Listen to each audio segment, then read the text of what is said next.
Olá, secretário. Muito bom dia para o senhor. Como vai? Bom dia, Zezé. Bom dia, Rose. Bom dia a todos que estão nos acompanhando. Um prazer falar com vocês duas, viu? Contando notícias boas aqui da habitação. Fala aqui direto do Palácio dos Bandeirantes. Só uma retificação, Zezé. O sobrenome fala Amari, de origem libanesa. Amari, Isso. libanesa. Bom, o senhor fala aí da origem libanesa. Eu estou me lembrando de todos os conflitos lá no Líbano acontecendo agora. A Síria, gente, teve um ataque feio na Síria, agora deixou muitos mortos, uma explosão de 2 bombas num ônibus militar, assim, o negócio está meio fora do controle. Bom, mas como o senhor disse, estamos aqui para falar de coisa boa, então vamos falar de coisa boa. Bom, a gente sabe que o país inteiro, não é só o estado de São Paulo, né, tem um déficit habitacional muito grande. Haja vista um estudo recente feito acerca das favelas que mostra um crescimento nos últimos 10 anos, assim, de mais o número de favelas mais do que triplicou no país. Qual que é a solução para isso e o que o governo de São Paulo está fazendo e como para ajudar nessa questão? Zé, obrigado pela oportunidade, também a Rose. É importante a gente entender a composição do déficit habitacional, a regionalização do déficit habitacional. Não é só fazer casa nova que a gente resolve para diminuir o déficit, são vários componentes que formam o déficit. Isso daí é regionalizado, não só no estado de São Paulo, mas até no Brasil. Quando a gente olha, cada estado tem sua característica. Eu também presido o Fórum Nacional dos Secretários da Habitação. Congrega todos os secretários do Brasil inteiro. Então a gente acaba tendo uma interlocução, uma conversa periódica com todos os estados do Brasil, e cada qual com a sua característica. Olhando um pouco aqui em São Paulo, quando a gente olha, por exemplo, a Baixada Santista, ela tem uma necessidade diferente do que uma cidade de 5 mil habitantes, por exemplo, na região de Presidente Prudente, ou também das regiões metropolitanas, como São Paulo, região metropolitana de Campinas, da macrometrópole, onde a gente está inserido aqui, tem características diferentes. Então, são programas diferentes. A solução para uma cidade pequena, como eu disse, da região de Presidente Prudente, lá de Alfredo Marcondes, nós entregamos umas casas lá, 100 casas na semana passada, é diferente do que é aqui para a região de Heliópolis, em São Paulo, e necessitam também, portanto, de soluções específicas. O objetivo nosso, obviamente, é... O que distingue, principalmente, assim, essas necessidades? O que torna essas diferenças tão grandes entre uma região e outra, secretário? Eu colocaria, secretário, bom dia, é a Rose, e eu colocaria até o perfil, né, porque provavelmente também o perfil muda da necessidade de habitação, né?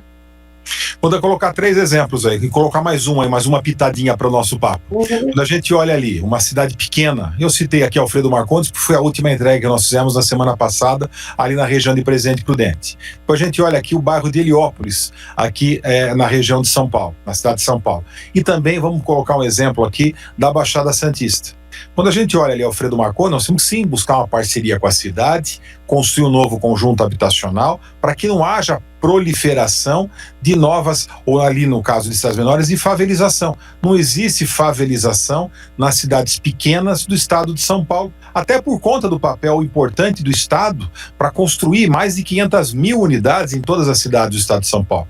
Quando a gente vai para a região metropolitana, tem que ser sim, grandes projetos, empreendimentos importantes, como foi anunciado aqui, uma parceria com a Prefeitura de São Paulo e o governador João Dória, vice-governador Rodrigo Garcia, por exemplo, 4 mil unidades na Zona Sul, no Grajaú. Tem que ter isso. Mas é importante também um outro programa que nós criamos, que chama Viver Melhor, onde a gente faz a regularização fundiária e a melhoria habitacional. Estamos fazendo isso exatamente hoje em São Bernardo do Campo, no Santo André, e também na comunidade de Heliópolis. O que é o programa? A gente entra na casa das pessoas, em vez de fazer a remoção das pessoas e colocar num outro conjunto, o que é usualmente comum no nosso país, nós fazemos a melhoria na própria casa, onde é passível de ser feita a melhoria.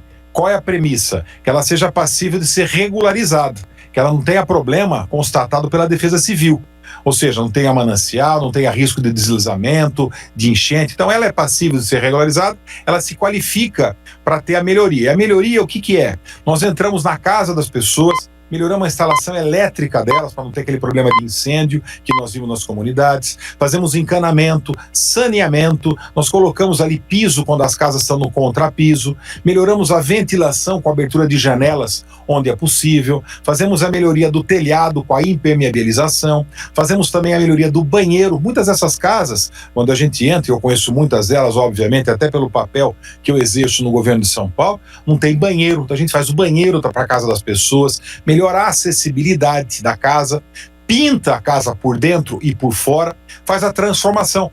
Com isso a gente gasta menos, transforma a vida das pessoas e diminui o déficit habitacional. Quando a gente vai... Pois não, Rose? Vocês contratam a construtora para fazer essa reforma e no período da reforma, para onde vai essa família? Ela fica dentro do imóvel?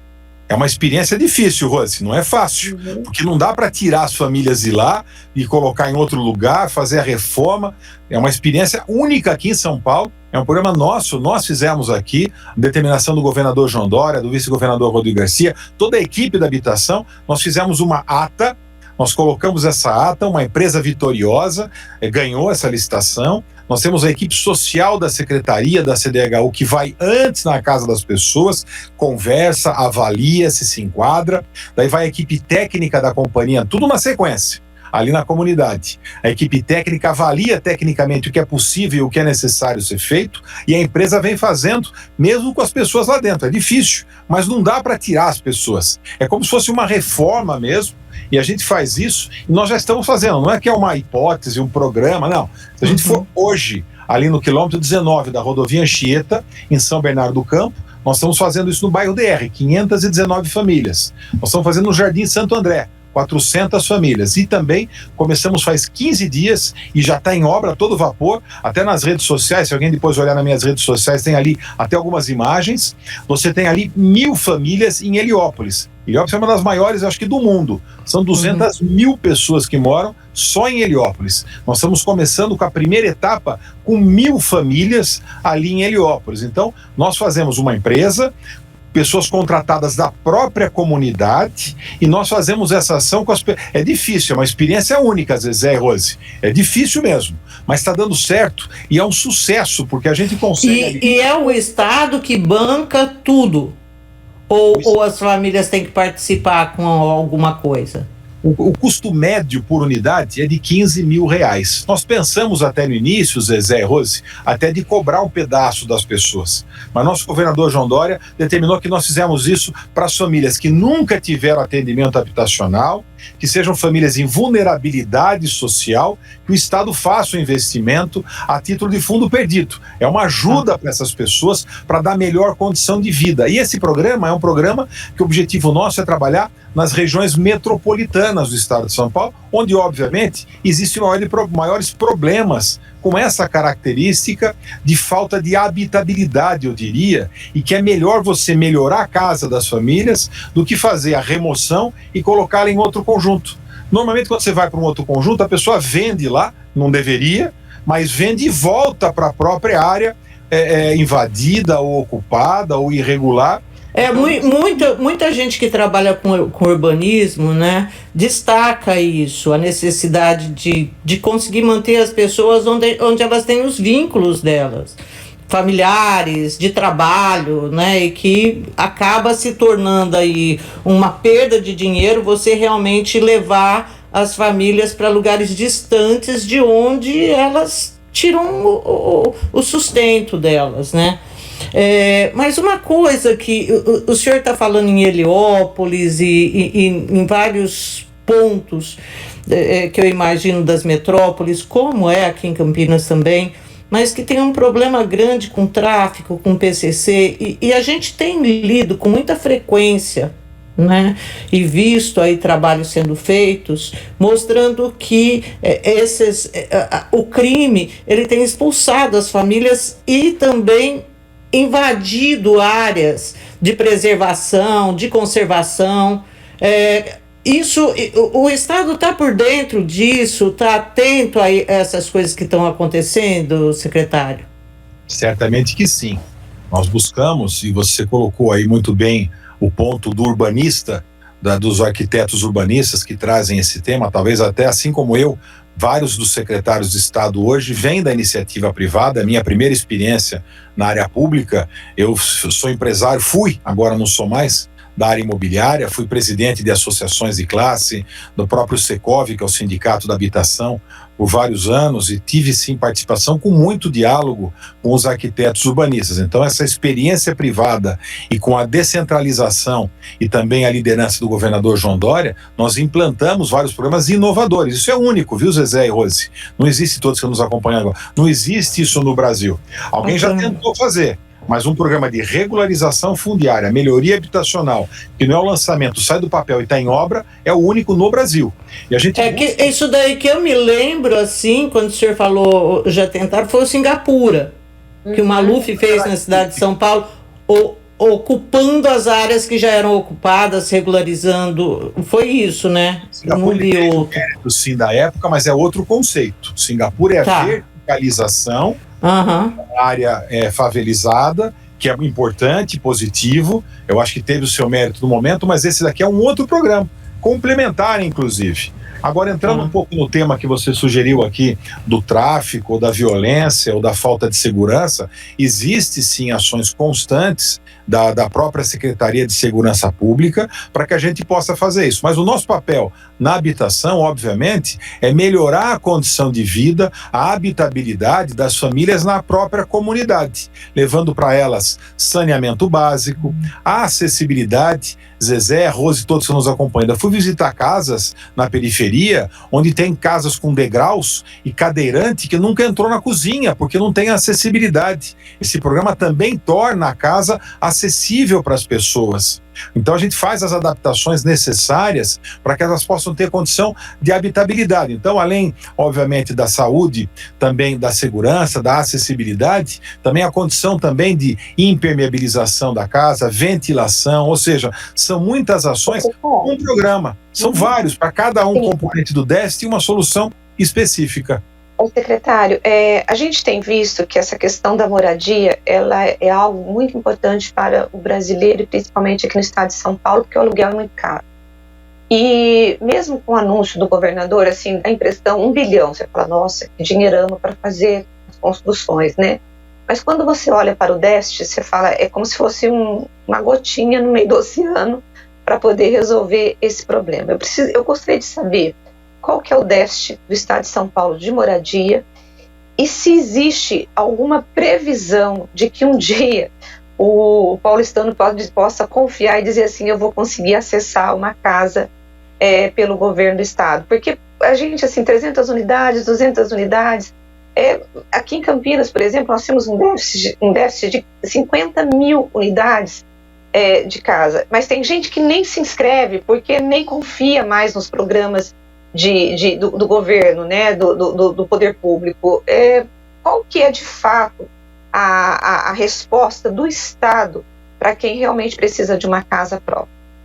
Tem várias fundações, institutos que fazem o cálculo, cada um com o seu critério. Vamos utilizar um que é da Fundação João Pinheiro. Diz que o déficit habitacional é de 1,2 milhão de domicílios no estado de São Paulo. O componente, na verdade, não é só falta de casa. Pois, você tocou no assunto do aluguel, que é importante. Mais da metade do déficit habitacional do estado não é porque a pessoa não tem casa, ou melhor, não tem onde morar. É porque ela consome um percentual da sua renda, mais do que 30% com a locação.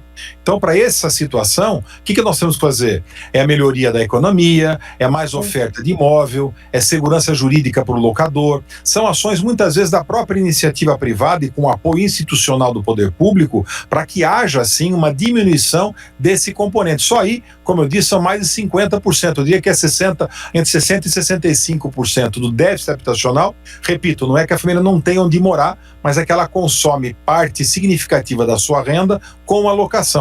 Outros 3 componentes são a coabitação, 2 famílias morando na mesma casa, o adensamento excessivo, mais de 3 pessoas morando no mesmo cômodo e moradias inadequadas, que são os barracos, as favelas. Então nós temos que trabalhar exatamente nesses outros componentes. Você tem razão. 1 bilhão, embora seja muito dinheiro, muito recurso, ele não é suficiente, obviamente, para acabar com o déficit habitacional. Mas a gente não tem esse 1 bilhão, 10 mil moradias nesse anúncio, depois mais 600 mil para ser 3 mil unidades lá na Baixada Santista, uma parceria agora de 800 milhões de reais para 29 mil unidades na cidade de São Paulo, mais 5 mil lotes urbanizados nós estamos licitando agora, ou seja, são muitas ações que são feitas pelo governo do estado de São Paulo, muitas delas em parceria com as próprias prefeituras, algumas com a iniciativa privada, mas a gente tem que buscar atacar em várias frentes. Eu colocaria aqui o programa de melhoria com mais 200 milhões para trabalhar em atender aqui várias e dezenas de milhares de pessoas também em regiões metropolitanas. São várias ações para atingir o mesmo objetivo. Mas eu entendo sim e concordo com você, Rose. Realmente é muito difícil, porque além do déficit de hoje, nós temos ainda o crescimento populacional e a demanda por novas habitações no Brasil é de 1 milhão de novas unidades por ano, somente só pelo casamento, pela separação, pelo nascimento de pessoas. Existe essa demanda constante no nosso país hoje. Diferente do que é Portugal, por exemplo. Portugal tem aproximadamente 10 milhões de habitantes, tem 4 milhões de famílias e 6 milhões de domicílios. Aproximadamente uma casa e meia por família. O nosso país ainda está nesse crescimento populacional e ainda com muita dificuldade econômica. O que eu posso dizer é que o governo federal cortou 98% do orçamento da habitação e eu, como presidente do Fórum Nacional dos Secretários da Habitação, posso dizer que não existe parceria nenhuma nova entre governo federal e nenhum estado da federação na habitação. E o governo de São Paulo aumentou 120% o orçamento da habitação neste ano, ou seja, dando a importância no sonho e no emprego que a construção traz também para a reativação. A crise econômica e a inflação, impactaram, né, a construção civil.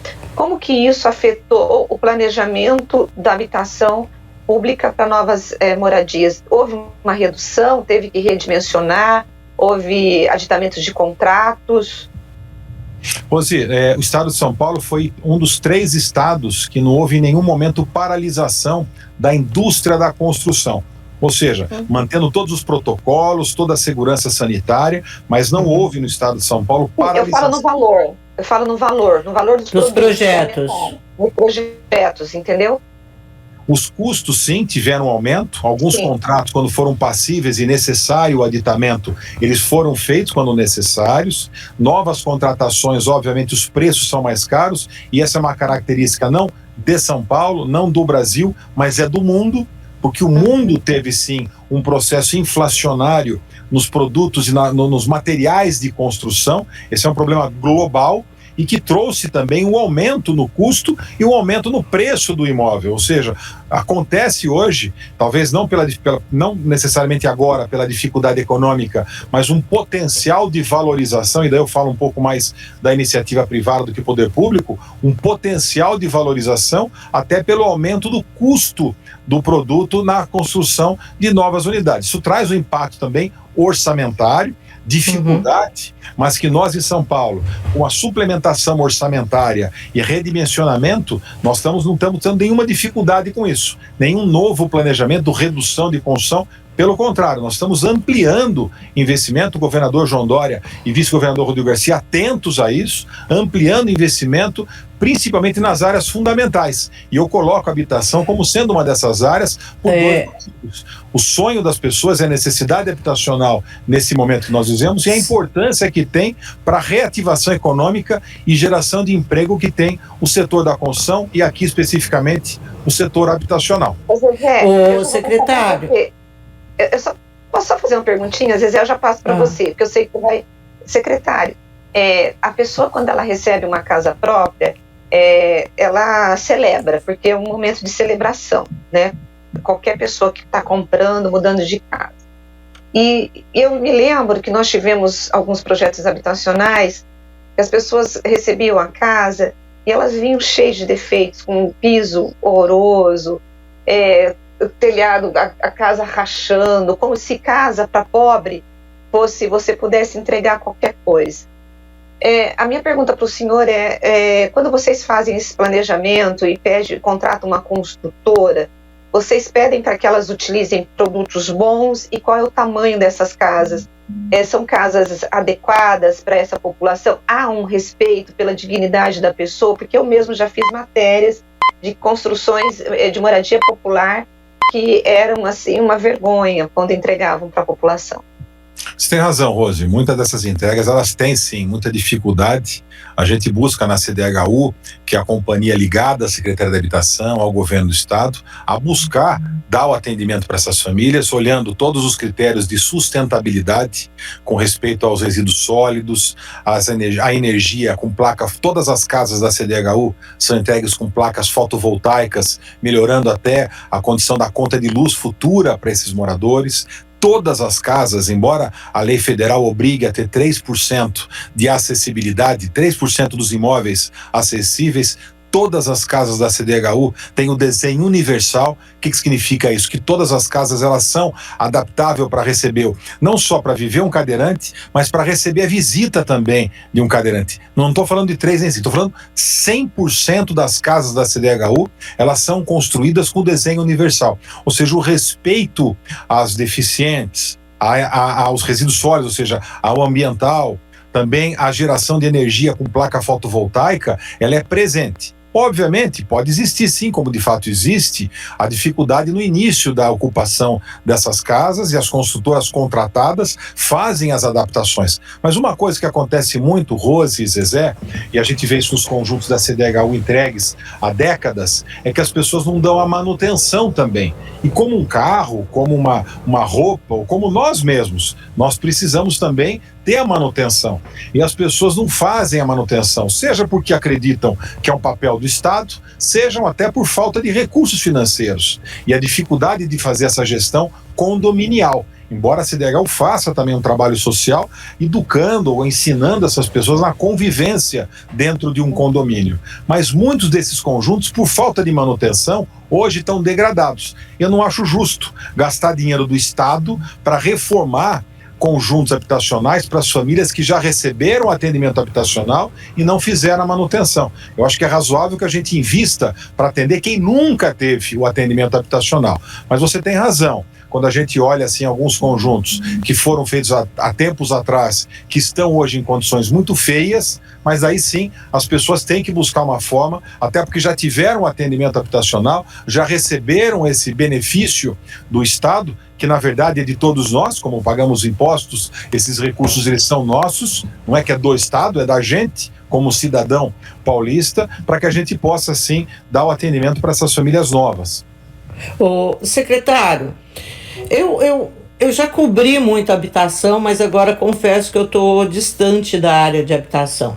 Até o momento em que eu cobria, existia a CDHU, ela tinha um percentual aí do ICMS do Estado que ia para a CDHU para investir nesses conjuntos habitacionais.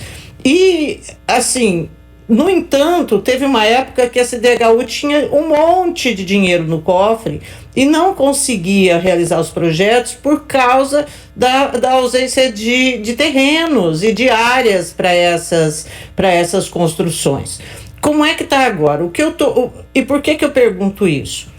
Também porque nós temos visto, aqui em Campinas, isso ocorreu na semana retrasada, a aprovação de vários projetos que têm tornado todas as áreas da cidade aptas a receberem projetos de interesse social. Então eu queria que o senhor falasse um pouco disso, da CDHU, se mudou, se continua ainda um percentual do ICMS, acho que era 2%, e se o futuro vislumbra aí alguma coisa melhor com as legislações mudando. Zé, eu preciso até partir para o encerramento aqui, que eu tenho outros compromissos, mas eu quero responder isso para você sim. Existe sim, há bastante tempo, usualmente 1% do ICMS arrecadado destinado à habitação no estado de São Paulo. Esse é um percentual, embora se diga que está previsto em lei, na verdade é mais usos e costumes, e o Estado de São Paulo é o único que faz esse investimento significativo na área habitacional. E nesse semestre, nesse ano de 2021, posso atestar como secretário que o governador Dória e o vice-governador Rodrigo Garcia aumentaram, e mais do que 1% do ICMS está sendo destinado na área da habitação, até para cobrir alguns investimentos não feitos pelo governo federal, que cortou 98% do orçamento da habitação. Uma outra coisa importante que nós fizemos nessa gestão foi mudar um pouco o critério de escolha de terrenos, Zezé e Rose, e todos que estão nos acompanhando. Nós não aceitamos mais terrenos na CDHU onde são distantes das cidades, terrenos que não existam infraestrutura, equipamento público. Então, os novos terrenos aceitos nas parcerias são terrenos que já estão dentro da própria cidade, evitando com que haja conjuntos habitacionais distantes do centro. Obviamente, vocês sabem, todos que nos acompanham, que habitação, que construção, você não decide hoje, isso acontece amanhã. Ele é um processo, demora algum período entre você tomar uma decisão e trazer esse impacto efetivo, mas é uma decisão que nós tomamos internamente.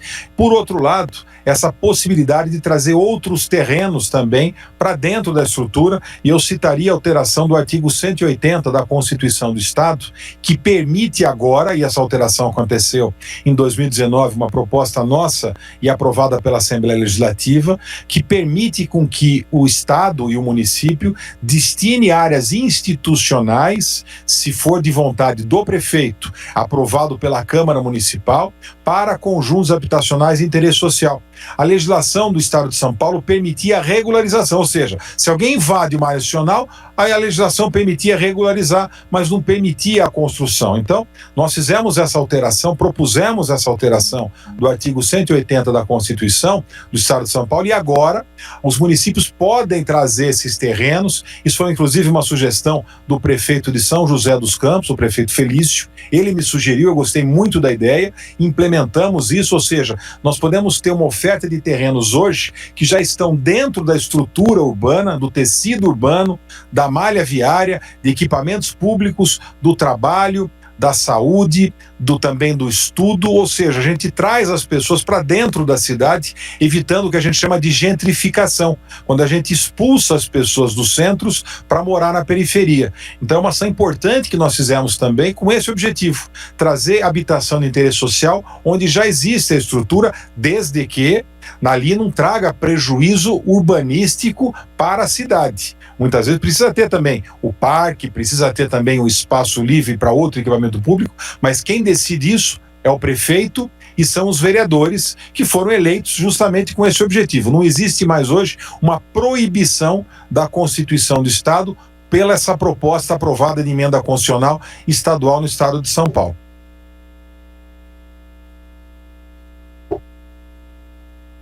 Sei que o senhor está com seu compromisso, então nós vamos liberá-lo. Muito obrigada, foi muito interessante a entrevista e vamos torcer para que cada vez mais dinheiro seja destinado aí a esse propósito que é muito nobre. A gente sabe, saneamento, habitação, transporte, é tudo que a gente defende. Muito obrigado, Zezé, muito obrigado, Rose, todos que nos acompanharam. Vocês duas são muito simpáticas, gostei muito da nossa conversa. Espero poder outra oportunidade também conversar um pouquinho mais com vocês. O papo parece que flui, a conversa fica muito gostosa e agradável com vocês duas. Muito obrigado pela oportunidade, pelo espaço, e até uma próxima vez conversando um pouquinho mais com vocês, e também um bom dia a todos que nos acompanharam aí com vocês duas. Muito obrigado. Muito obrigada, secretário. Bom dia.